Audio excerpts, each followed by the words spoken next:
Hello everyone, welcome once again to another Lutys chainsaw mods.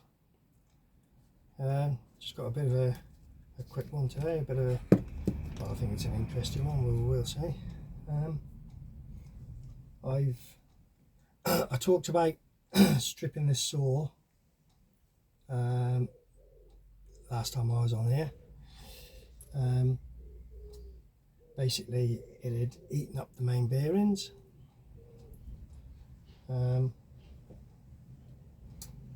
They were all black. I think the case hardening had gone on them and it had chewed up the cylinder and all the rest of it. Anyway, that was the last time I'd done this. Now this one that you can see here, this is the one that pushes 8 horsepower. Now I rebuilt that a while ago. I'd rebuilt that. I think it's done, I don't know, could have done about maybe, I don't know, 15 hours or something like that, I suppose, since I rebuilt it. And I put some more expensive bearings in it, these SFK bearings, because the Chinese ones, as everyone keeps saying, they're trash. Well, I think, to be honest with you, they're okay in a normal application. These are designed to only push 3.2 horsepower. That's pushing 8, like I just said. The Chinese bearings, they won't cope with that. They can't. And as I said before, the crankshafts won't cope with it anyway, unless you do what I've done here. Yeah, cut a groove in and weld it. Okay.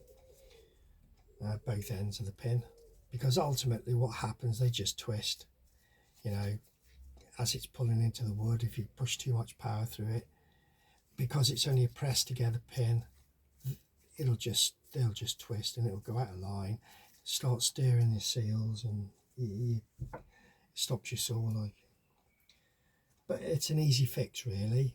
You obviously got to strip it right down. But so this one started playing up not long ago, right? Bearing in mind I put SFK bearings in it, and when the bearings go, all the bits of case hardening are obviously in your crankcase. They get pushed up onto the top of the piston, they're going down your bore and everything.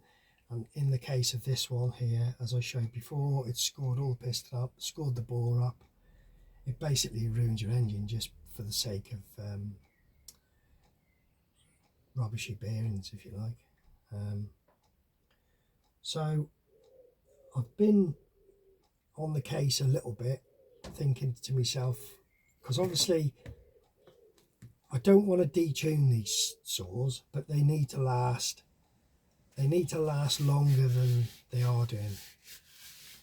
Now, I knew the bearings were obviously originally Chinese. This one here, this did exactly this.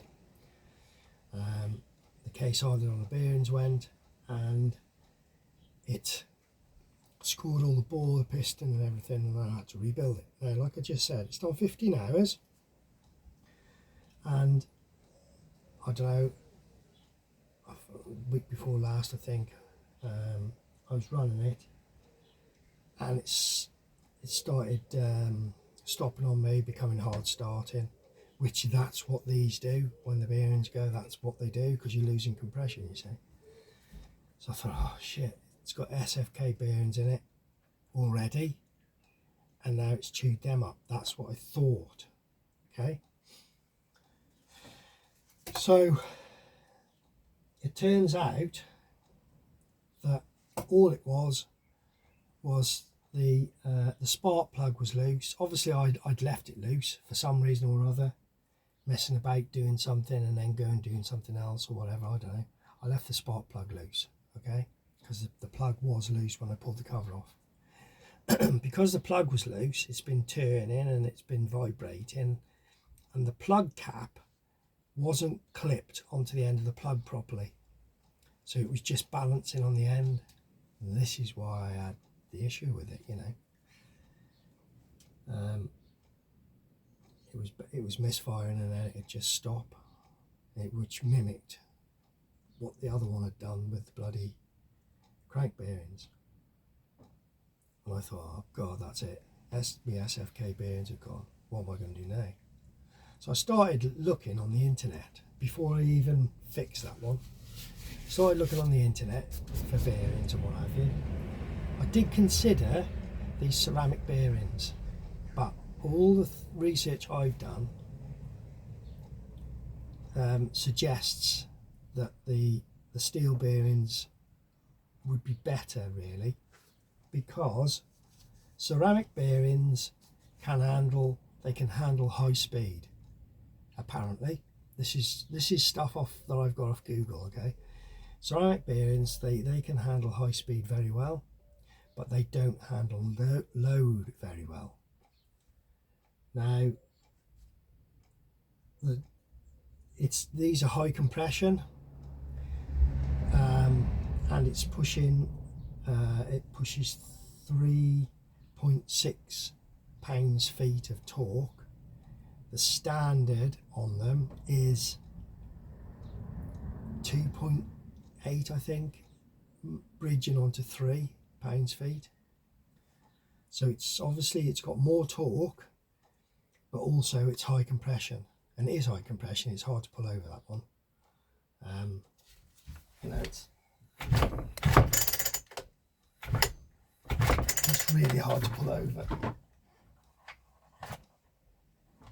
It can almost hold its own weight. Well, it can, pretty much.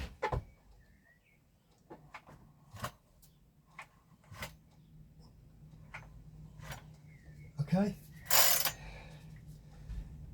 Bear in mind it's done 15 hours anyway, but you know, it's still in good order. So I was looking at these bearings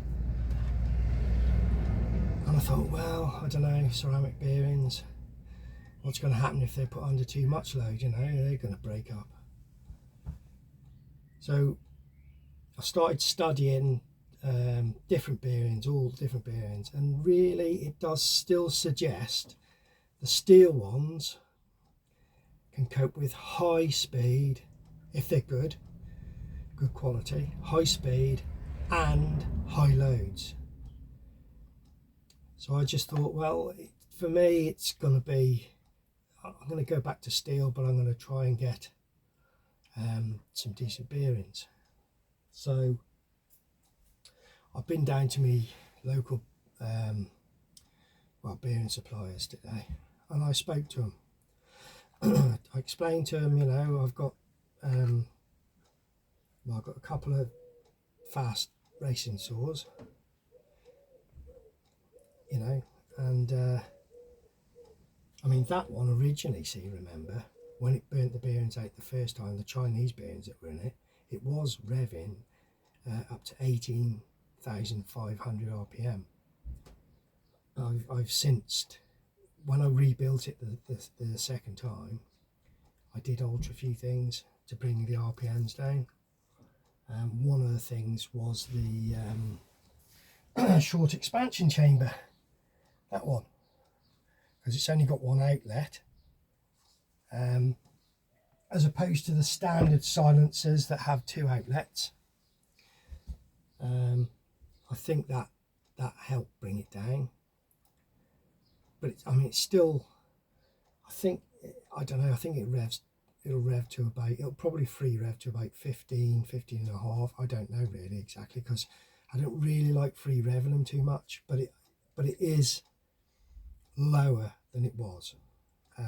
It cuts at about 11,800 RPM. That's where it pushes 8 horsepower. Anything from 10 and a half, she's in the 7 horsepower, according to my dyno. So it has slowed it down, I think, enough. And this is what disappointed me when I thought the bearings are gone. You know, these SFK bearings. But anyway, what I did, I got it in, I pulled off the silencer, at the front, and had a look up. I've got a bore scope in here, a cheapy bore scope. These aren't bad actually, off the internet.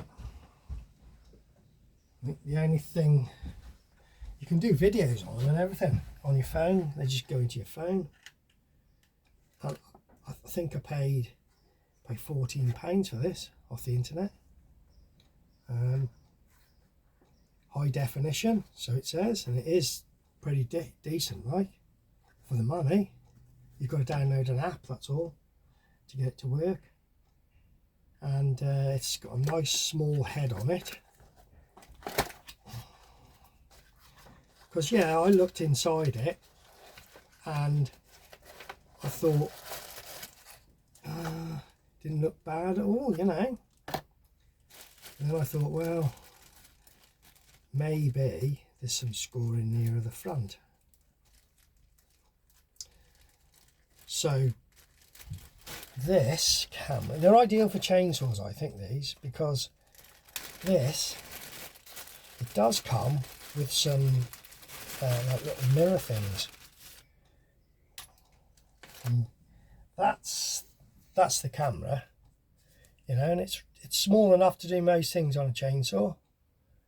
It's got a light on it and everything. It's decent, that is.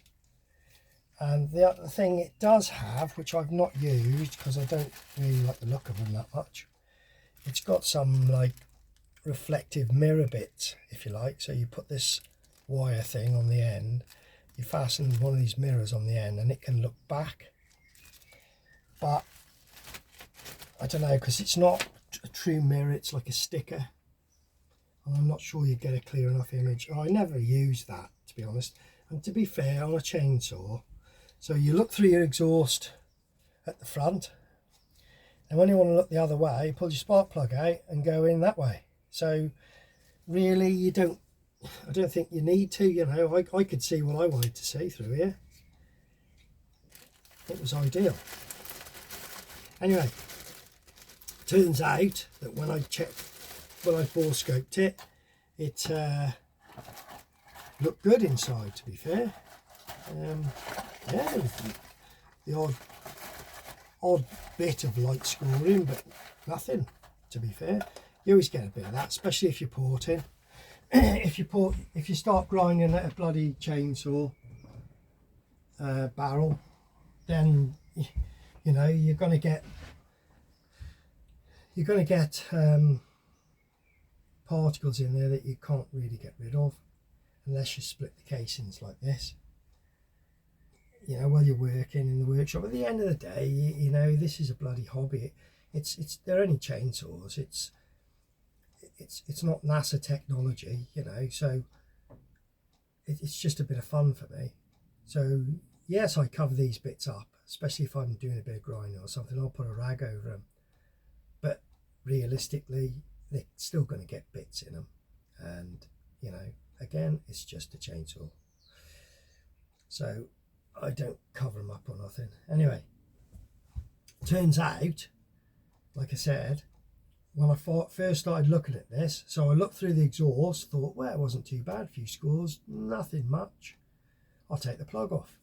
Took the cover off, spark plug lead just came off and the spark plug was loose.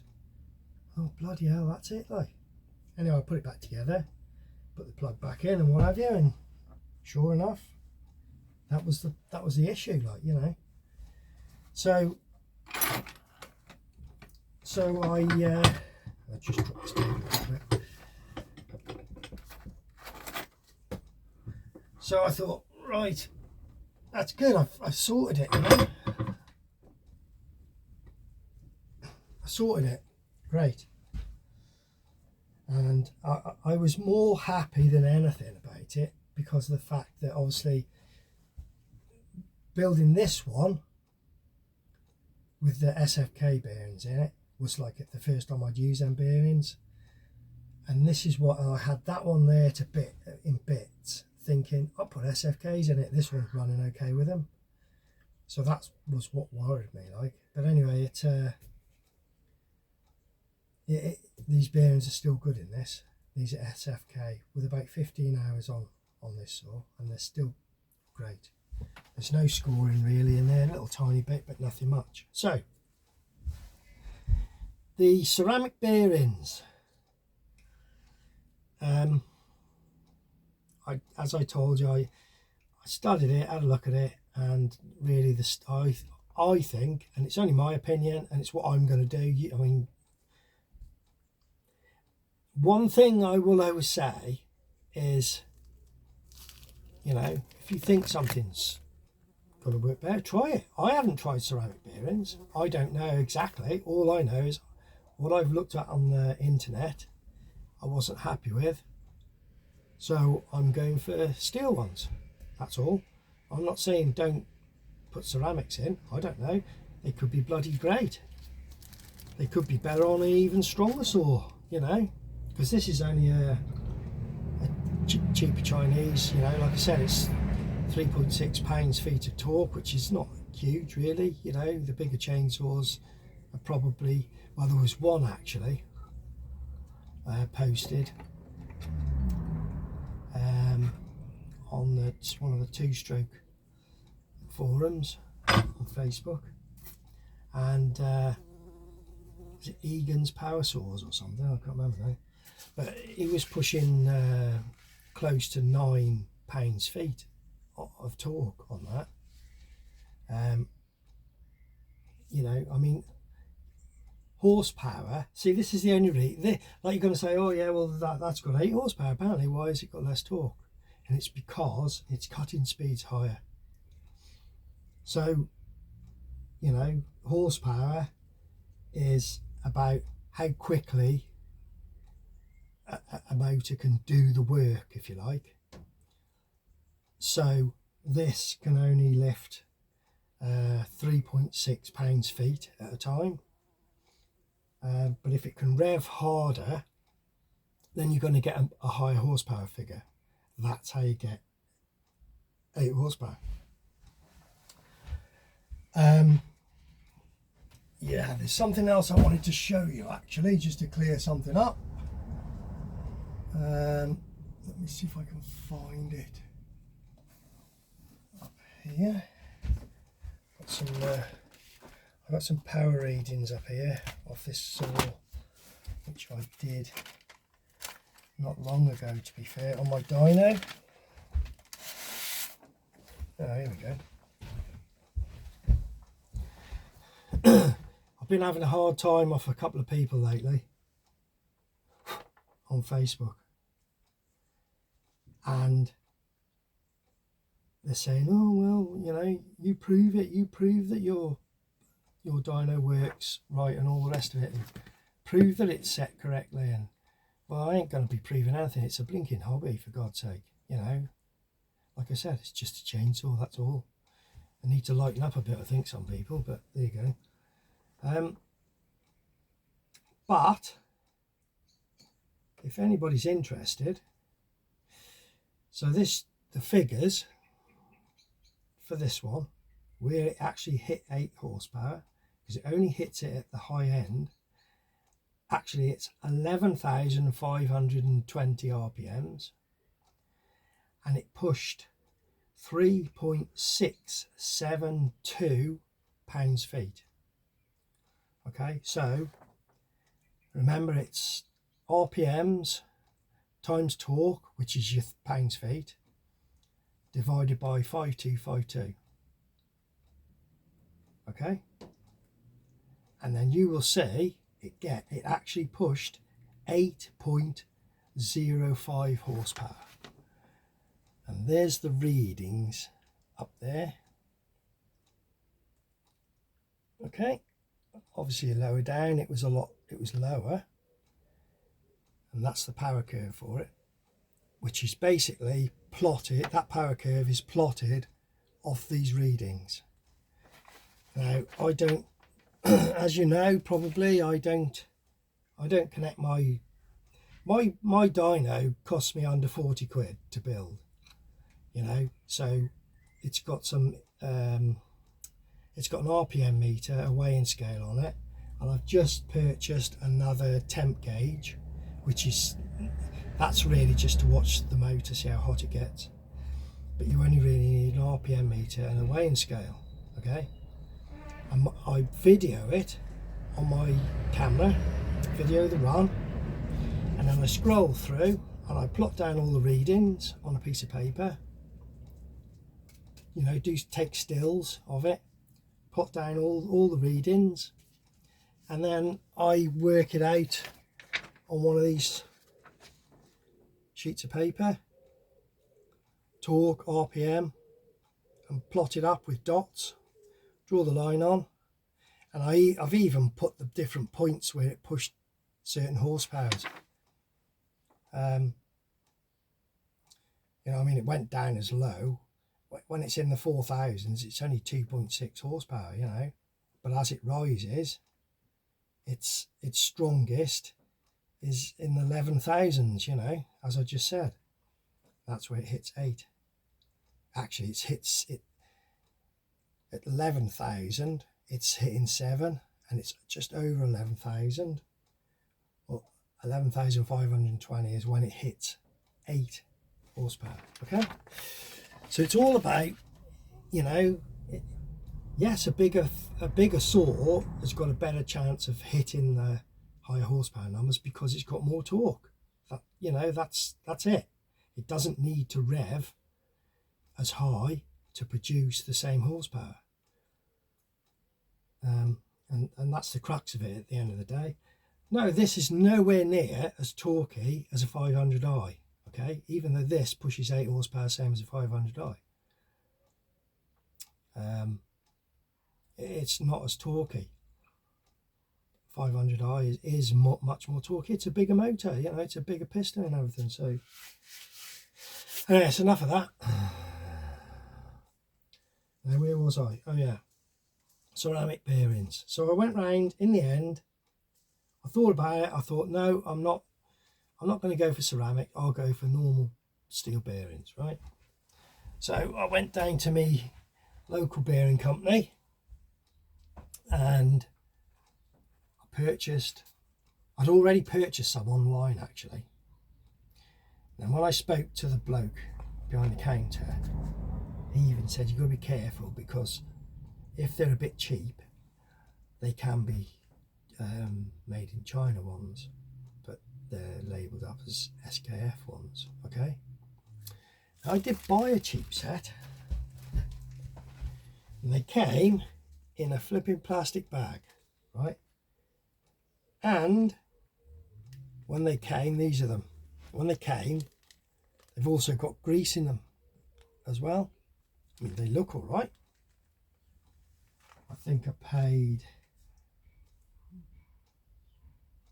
I don't know, I think I paid about £3 each for them. Okay. Now, I'm not sure if they're SFK. Okay. So I bought, and you can probably see here, I bought some SFKs, which is them and them. Okay. And I also bought, because I asked him, well, what do you class as decent bearings?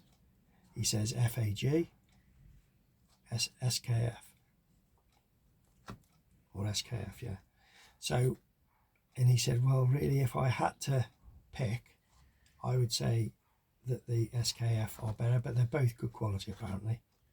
Both very good quality. But you're looking at £6 a piece for these. Okay. Now, if you look, like I said, the packaging on, whoa, put me back up.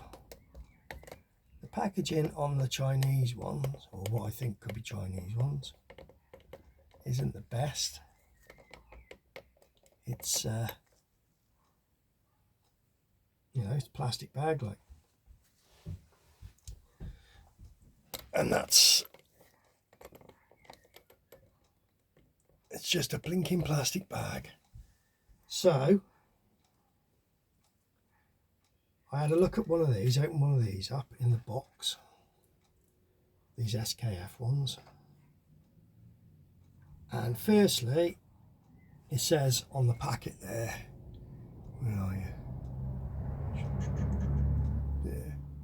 It says, excuse me, made in Italy. Okay.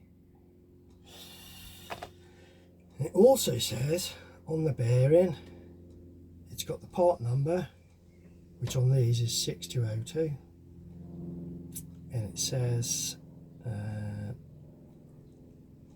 SKF, and it says Italy around the outer edge as well. Okay, so I've been comparing. Now look at these, the Chinese ones, or what I think the cheap ones, and this, it says exactly the same. So I don't know, are these cheaper ones SKF? I don't know. I've kept them separately, and I'm relying on my supplier, and I'm going to use the boxed SKF ones because, you know, I trust them.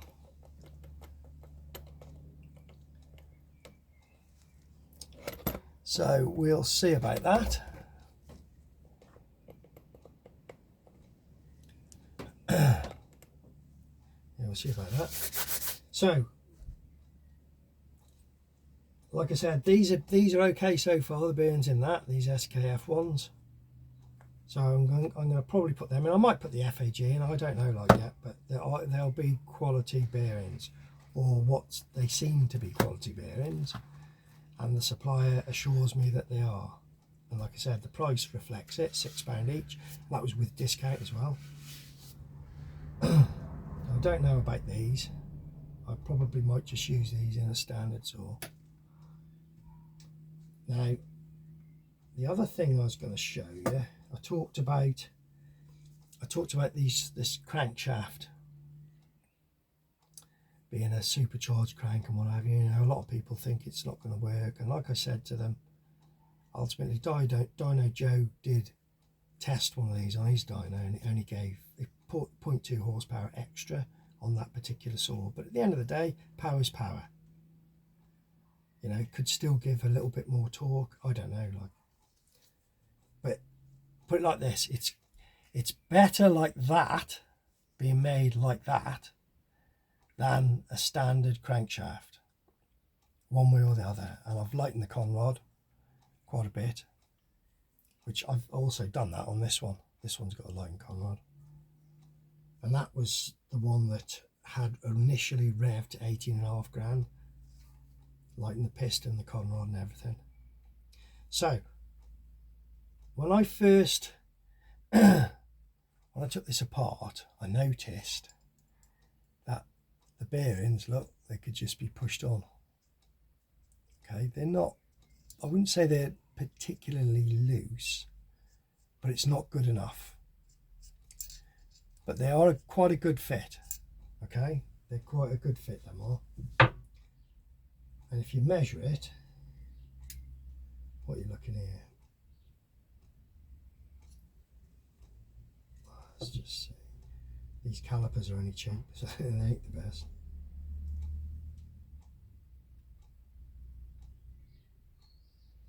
.98, 14.97.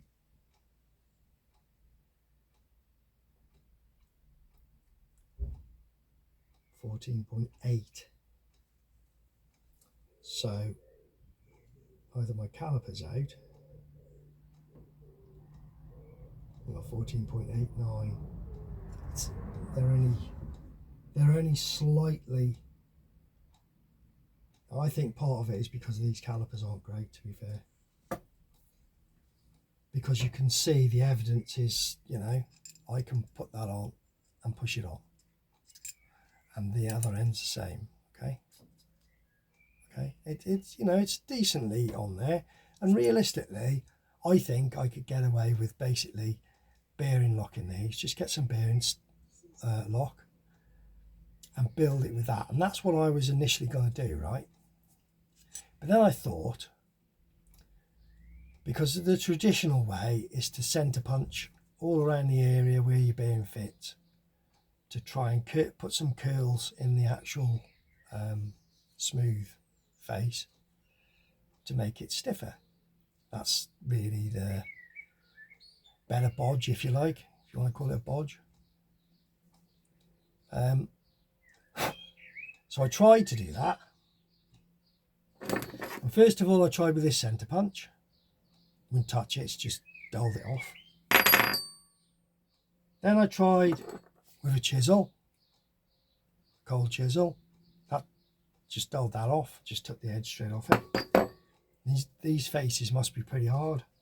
So then I've got an air chisel, okay, and I just used the bit out of it, which they are pretty hard, but even that wouldn't touch it. Literally wouldn't touch it. Just put a bruise on it, that's all. So I thought, oh, okay, what am I going to do? And then I thought, I know, let's get the engraver on it. You know, it's only going to put small marks. So I've got my engraver out. It's only a cheap, very old-fashioned engraver. Works great, to be fair. I don't know what the hell the end's made out of, but that did it. No problem. And can you see the results of it? I don't know whether you can or not.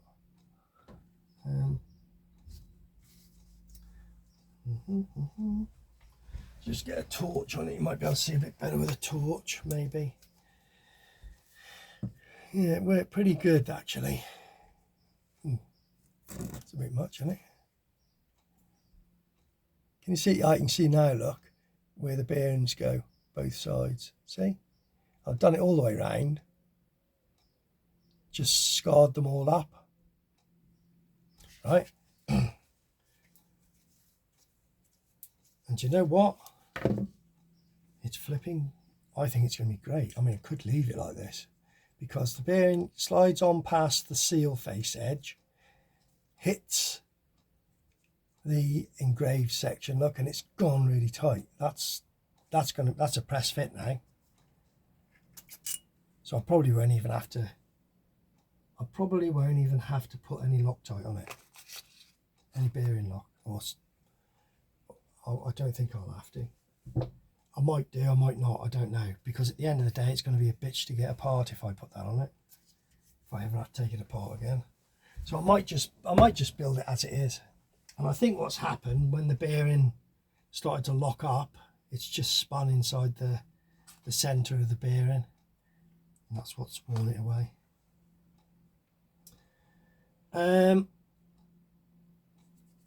What else was I going to show you? Oh yeah, I was talking about the 62cc, or well 48 mil they say it is, it's 47 point something, the cylinder kit for the Chinese. And I bought one a long time ago actually, and I didn't use it.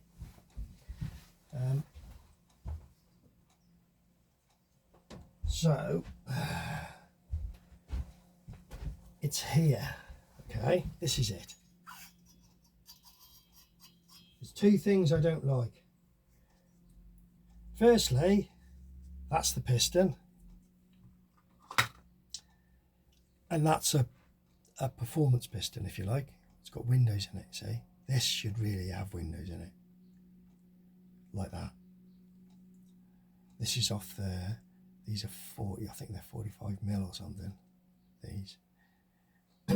This is, well, it's classed as 48 mil, but I think it's 47 point something, okay, this one. So I thought it'd be fine. I'll drill windows in, I'll lighten it, I'll work on it, and I mean it's pretty thick around these webs, as you can see. You know, I could work on that. That's initially what I was going to do when I first got this kit, and then I thought, oh great. So that's the exhaust that I've ported on the what they call 58cc, which I think is 56 or something, 55cc. And this is the one for the 62cc one, right? And obviously, you know, they're exactly the same, but obviously I've ported this one out. But I can do that to that. That's not a problem. But the reason I haven't used it up to now, right, is because that is the intake and that is the intake for the smaller motor. You can see the flange itself is bigger on this smaller motor than this one, and they are, when you put them together, you know, they are flipping bigger.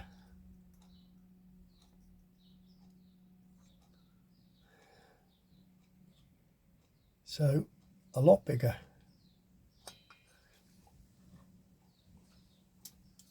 So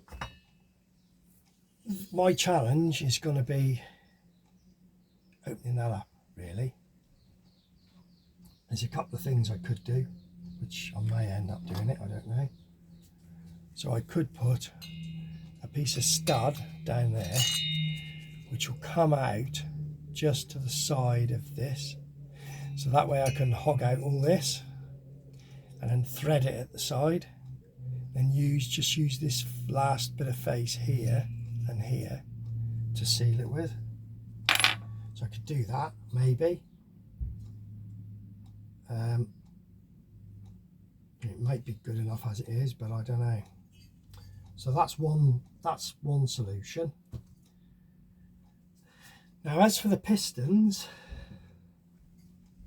the piston problem, I found it is exactly 48mm this, and it's off an MS360 still, okay? So when you measure them, so that's the piston, MS360. I mean, look at that, that's bloody great, isn't it? Good windows on it and everything. It's 2mm higher from the pin to the top. It's 2mm higher. Not a problem. Make a pop-up out of it. Some people ask me, where'd you get your pop-up piston from? Well, I grind them. That's what I did last time. But I'm going to try and machine one. I've got some machine tool bits. I just need to rig out a way of putting it into my pillar drill, which I think I can do it. I'm going to try and do it that way. If I can't, I will grind it if I have to. At the end of the day, that one's got a ground pop-up piston in it. Just ground around it, that's it. So, and there's some good meat on that top section there to be able to take it down. So I can do that.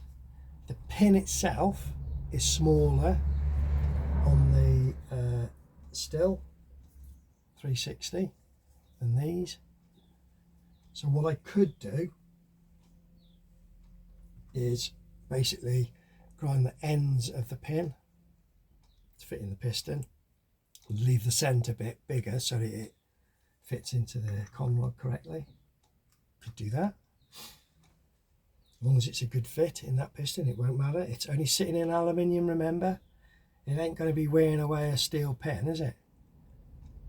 You know, the centre bit, yeah, it runs on a bear, and it's the centre bit that has to move anyway. This bit doesn't even have to move. I could make it a tight fit in there if I wanted to. And then I can use their circlips as long as I can turn that pin down. Good enough. So the third problem I've got is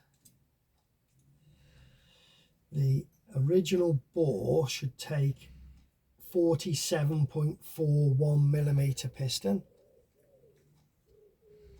47.41, and this one is 48.09. So it's like there's half a mil. It's half a mil bigger. Okay. I can't bore out this bore because I'll take off the Nickel coating, assuming it's got a Nickel coating on it. I think it has. So I don't really want to do that. I mean, that would be ideal, that would, if I could do that and just basically make this bigger. But they do normally have a coating on them, and I can't take that off really. So it's going to be a case of taking 0.5 mm All I need to do really is take 1/2 millimetre off that piston. That's, without a lathe, that's the most difficult job, unless I can get my friend down the lane to do it for me. Take 0.5 of a mil, which I might ask him if he can do it, or if he can get a mate of his to do it, something like that.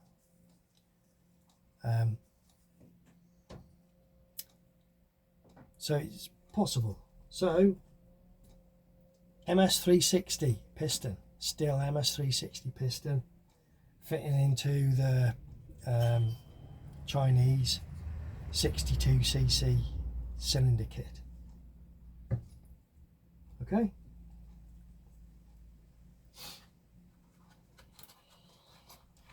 So that's something that's going to be, that's another build, that is. That's nothing to do with this.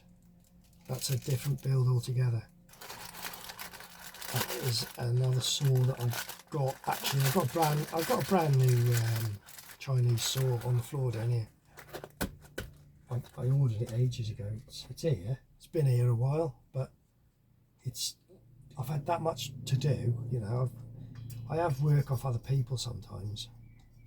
Coming in, have a look at this and have a look at that and what have you. You know, I struggle sometimes to find the time to do things, but that's what that's going to be for.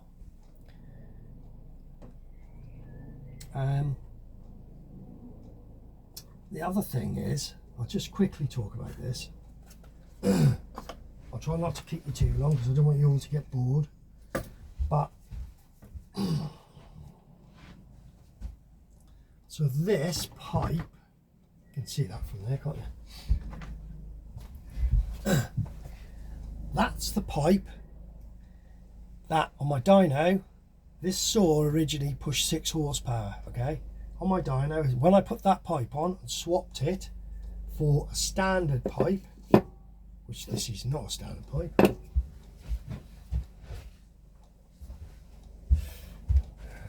don't think I've got a standard pipe here now. Anyway, I put a standard pipe on this originally, but I gutted it a bit inside. But I kept the two. They have 2 outlet ports up here, one there and one there. You know what they're like, the Chinese. So originally that pushed 6 horsepower. Then I built this pipe out of the standard pipe, the standard muffler. It's got a sonic cone in it, etc. So it's rebounding a sound pulse into the exhaust all the time. That outlet is 13 millimeters, and it comes through here out to there. It's got a freeway, what I call a freeway pipe tube over the exhaust. I've done there's an 18-minute video on what I did with that, and you can see it perfectly inside if you want to build one. Seriously, it pushed 2 horsepower. I don't care what anyone said, it brought that up from 6 to 8 horsepower. Whatever anyone says, it works. Okay, now this one was the first performance pipe I ever built, right? It's nowhere near as good as that, but it does increase the power a little bit. Now, I haven't done a measurement on this. This was before I had my dyno, before I built the dyno. But you can just tell by using the saw, it's a little bit more torquey. It's a little bit more RPM, but the RPMs could simply be because it's got 2 big outlets on it. You know. Now this, what I originally did with this, I put a sonic cone in the end like that one there, look. And I retained the 2 outlets, but there was no tube inside or anything like that. Okay, nothing that would extend from the front in at all. No outlet tubes like that. There were just 2 holes here, the standard holes with a sonic cone in the end there, which is the sonic cone I've got in here now, right? And it brought the torque up huge, but it wouldn't rev over 4,000 RPM. You know, it was really held back, but it could cut, you could push it and it would cut, still cut really well, but not as quick. And that started my experiments off with these solid cones. I mean, I've been doing it, I've been working on these for 3 years. So I know how to build a good pipe now. Well, this type of pipe. That one is relatively recent, really. That was the last one I built, and that is absolutely fabulous. Now this, the first one I built, my idea was to put a cone in the front. And see if you can see in there. You can see in there, can't you? Can you see the cone shape inside? I think you can, right? But there's another pipe in here. See if I can get you to see that as well. So there's one there. So that's the one I think on the yeah. That's has the cone around it. Look, the cone shape. Yeah, can you see that? So originally I just put that one in there, down the middle. So originally I just put a straight pipe straight through this sonic cone, sticking out. It never had this one at the top there, it was blocked off. And that worked really well, to be fair.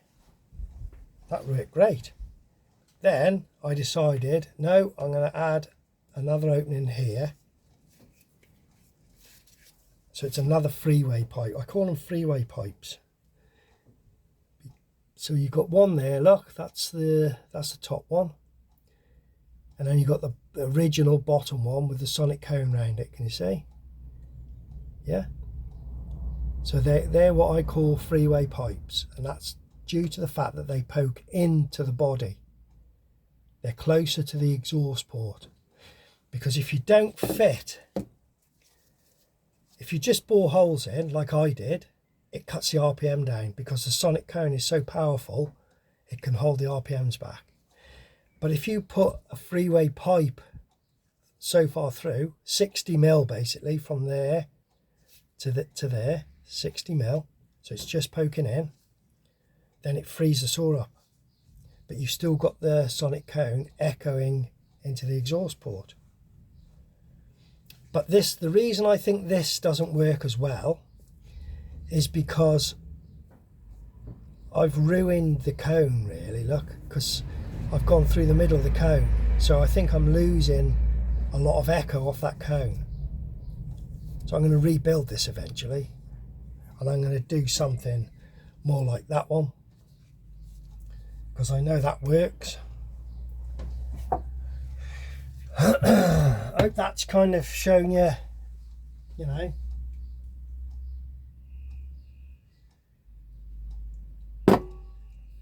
But that one there, like I said, go onto my channel, Lutys Chainsaw Mods, and there's an 18, I think it's 18 minute. Yeah, 18 minute. Could be 8 minutes, I'm not sure. But I'm wearing a blue t-shirt on the actual, on the cover picture of that video. And it shows exactly what to do with that, what I did with it, how I built it and everything. You know, you can copy it off that if you've got a Chinese muffler, of course, or you could build a similar one for another saw. I don't know.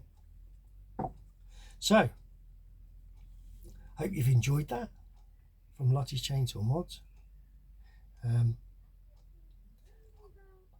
I'm just going to put my bearings back together, back into the casings on this, and then just to make a start on it, and then I'm going to go out and start cutting a bit of wood, I think. Thanks for watching Lutys Chainsaw Mods, and bye for now.